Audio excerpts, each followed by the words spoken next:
আমরা উত্তরবঙ্গকে কৃষি বিপ্লবের রাজধানীতে পরিণত করতে চাই।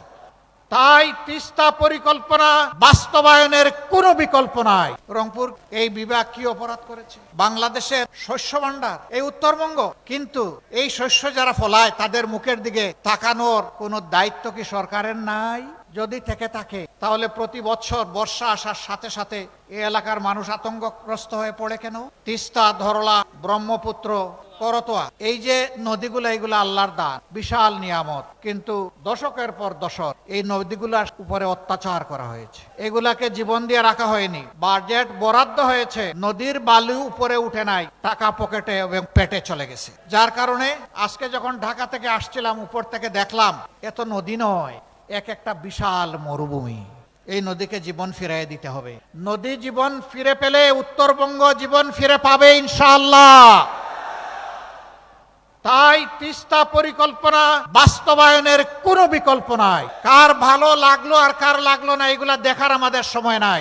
আল্লাহ যদি আমাদেরকে দায়িত্ব দেন, আমরা কথা দিচ্ছি উত্তরবঙ্গের সর্বপ্রথম আমরা ওখানেই কুদাল দিয়ে কূপ দিব ইনশাআল্লাহ। ওটাই আগে বাস্তবায়ন করবো ইনশাআল্লাহ।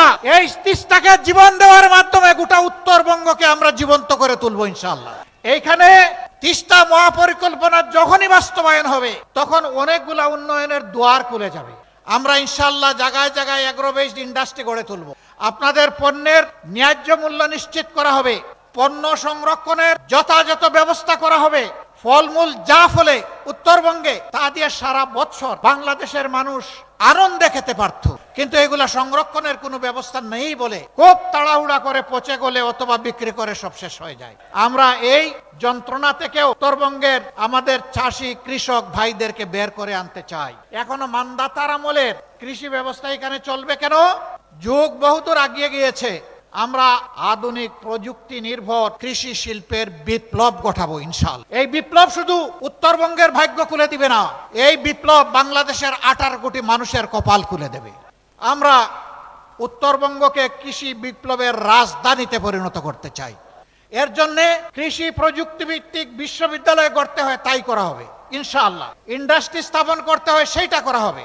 সরকারি, বেসরকারি এবং যৌথ উদ্যোগ সবকিছু যদি আমরা সেই উদ্যোগ নিতে পারি, বিদেশিরাও এখানে বিনিয়োগ করতে আসবে। এরকম যখন ইন্ডাস্ট্রিয়াল বেস হয়ে যাবে, আর উত্তরবঙ্গের মানুষকে ছোট্ট একটি চাকরির জন্য পেরেশান হয়ে ঢাকার দিকে ছুটতে হবে না।